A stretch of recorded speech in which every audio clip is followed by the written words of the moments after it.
बिस्मिल्लाहिर्रहमानिर्रहीम। इस वक्त मैं हिल्ला में मौजूद हूँ। हिल्ला इराक़ का मशहूर शहर है और यहाँ दो रोज़े बहुत अहमियत के हामिल हैं। एक इमाम मूसा काज़िम के फ़र्जंद हज़रत क़ासिम और दूसरे हज़रत अब्बास अलमदार की नस्ल में एक जलीलुल क़द्र आलिम दीन हमज़ा और क़ासिम हिल्ला में बहुत मारूफ़ हैं। क़ासिम की ज़ियारत हम आपको करवा चुके हैं। आज हम हज़रत हमज़ा के रोज़े पर आए हैं।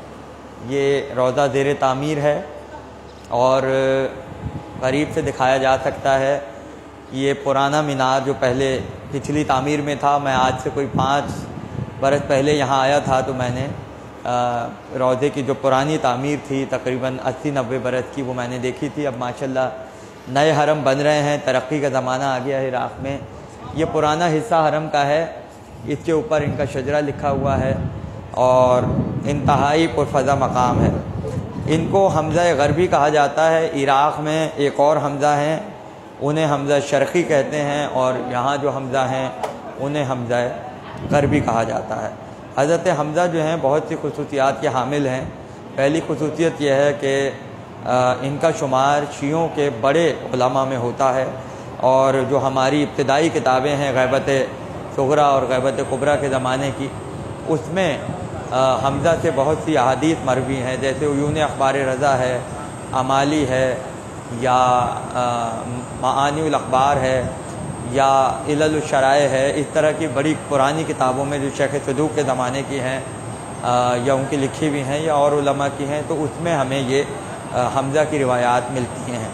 हज़रत हमज़ा जो हैं वो साहिब करामात हैं और इनके लिए एक बहुत बड़े आलिम मेहदी क़ज़वीनी के जो ख़ुलुक़ुन निजात जिनकी किताब है, उन्होंने एक वाक़या लिखा है कि वो इस इलाक़े में तबलीग के लिए आए और हज़रत हमज़ा का रोज़ा जब उन्होंने देखा तो वो उसके सामने से गुज़र गए और उन्होंने इस रोज़े को कोई अहमियत नहीं दी। रात को जब वो फ़जर की नमाज़ के लिए उठे तो उन्होंने देखा कि जहाँ वो ठहरे हुए थे सराय में, वहाँ एक सैयद जो उस इलाक़े का था वो आया और उसने आके कहा कि ए मेहदी क़ज़वीनी, तुमने हमज़ा की ज़ियारत छोड़ दी है, उसको अहमियत नहीं दी है। तुम्हें क्या मालूम कि रिजाल की किताबों में उनकी कितनी तारीफ़ है। इसलिए कि लोगों के दरमियान ये बात मशहूर थी कि ये हमज़ा इमाम मूसा काज़िम अलैहिस्सलाम के फ़र्जंद हैं, यानी हमज़ा इब्न इमाम मूसा काज़िम। लेकिन उस सैयद ने यह कहा कि ये हमज़ा इब्न क़ासिम इब्न अली इब्न हमज़ा इब्न हसन इब्न उबैदुल्लाह इब्न अबुल फ़ज़ल अब्बास हैं।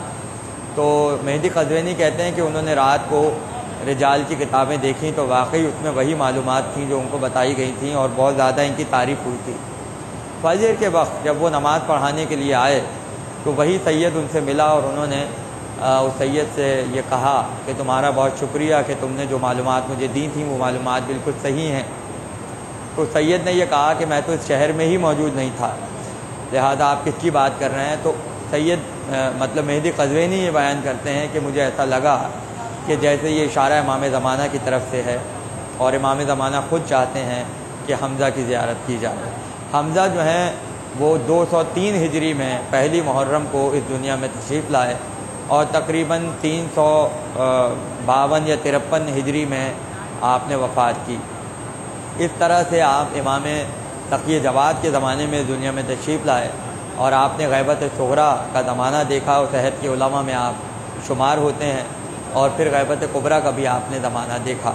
बहुत सी किताबें आपसे यादगार हैं। इस वक्त रोज़ा ज़ेर तामीर है और आप देख सकते हैं कि ये जो हिस्सा है रोज़े का, इसके अंदर ज़री है, क़ब्र मुतहर इसके अंदर है और हमज़ा जो हैं उनका रोज़ा बन रहा है। यहाँ अभी जाने की इजाज़त नहीं है और मुझे ये भी शरफ़ हासिल है कि हम यहाँ आए हैं तो हमारी किताब या अल्लाह ज़ुर्रियत अब्बास अलमदार, जिसमें हमने हज़रत अब्बास की नस्ल जो पूरी दुनिया में फैली हुई है, मिस्र से लेकर हिंदुस्तान तक और दुनिया के दूसरे मुल्कों तक, उसका तज़किरा हमने इस किताब में किया है। हज़रत हमज़ा के भी इसमें हालात हैं और उनकी औलाद का भी ज़िक्र है और पाकिस्तान में भी एक बलोच कबीला जो अपने आप को हज़रत हमज़ा की औलाद कहता है, हमारे बहुत ही مخلص دوست جناب سردار اختر بلوچ صاحب وہ بھی اپنے آپ کو ان کی نسل میں قرار دیتے ہیں، لہٰذا ان کا شجرہ بھی کتاب میں موجود ہے۔ اور آوانوں کا ایک سلسلہ جو پاکستان میں ہے جس میں اختلافات بھی پائے جاتے ہیں، اور اس کے اندر ایک طویل بحث ہے، میں ابھی اس کا تذکرہ نہیں کرنا چاہتا، لیکن مختصر یہ کہ آوان بھی اپنے آپ کو انہی حضرت حمزہ سے اپنے شجرے کو جوڑتے ہیں۔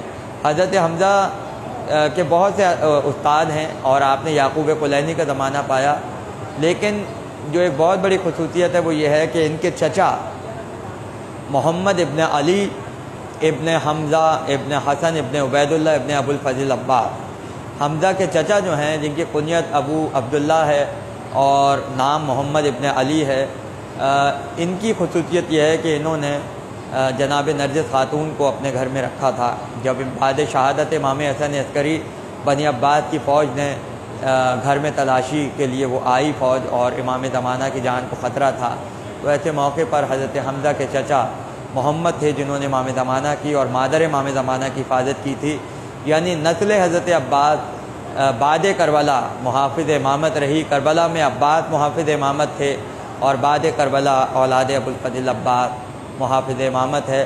ایک کرامت، تھوڑا سا اور اگر آگے تشریف لے آئیں تو میں ایک کرامت حضرت حمزہ کی بیان کروں۔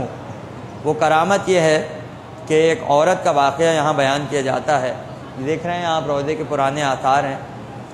وہ یہ ہے کہ ایک عورت جس گاؤں میں رہتی تھی یہاں قریب میں، اس نے منت مانی کہ اس کے کاروبار میں یا اس کے معاش میں برکت ہو جائے۔ اس کا کام یہ تھا کہ وہ دودھ سے مکھن تیار کرتی تھی اور بازار میں بیچتی تھی۔ تو جب اس نے یہاں دعا کی تو اگلی بار اس کے دودھ سے جو مکھن نکلا وہ پچھلے کی تعداد میں بہت زیادہ تھا۔ تو اس نے یہاں نظر مانی تھی کہ میں مطلب مکھن یہاں چڑھاؤں گی، دائروں کی خدمت کروں گی۔ تو اس کے دل میں یہ بات آئی کہ یہ اتنا وافر ہے کہ اگر میں یہ یہاں حرم میں دے دوں گی تو مجھے معاشی طور پہ نقصان ہو سکتا ہے۔ تو لہٰذا اس کی نیت بگڑ گئی اور اس نے وہ مکھن جو ہے وہ اپنے پاس رکھ لیا اور اپنی نظر جو ہے وہ پوری نہیں کی۔ نتیجہ یہ ہوا کہ وہ مکھن جو ہے وہ مکمل سنگ مرمر میں تبدیل ہو گیا، پتھر کا ہو گیا، اور وہ تازہ کرامت تھی۔ بعد میں اس کو بہت ندامت ہوئی اور اس کرامت کی یہاں بہت شہرت ہوئی، اور حرم کی انتظامیہ نے اس مکھن کو جو ہے جو پتھر کی شکل میں ہے بالکل جمع ہوا ہے، وہ یہاں زری کے اندر رکھا ہوا ہے جو کہ تازہ کرامت تھی۔ تو مجھے اس کی زیارت کا بھی شرف حاصل ہوا ہے اور کتابوں میں بھی واقعہ کئی مرتبہ چھپ چکا ہے۔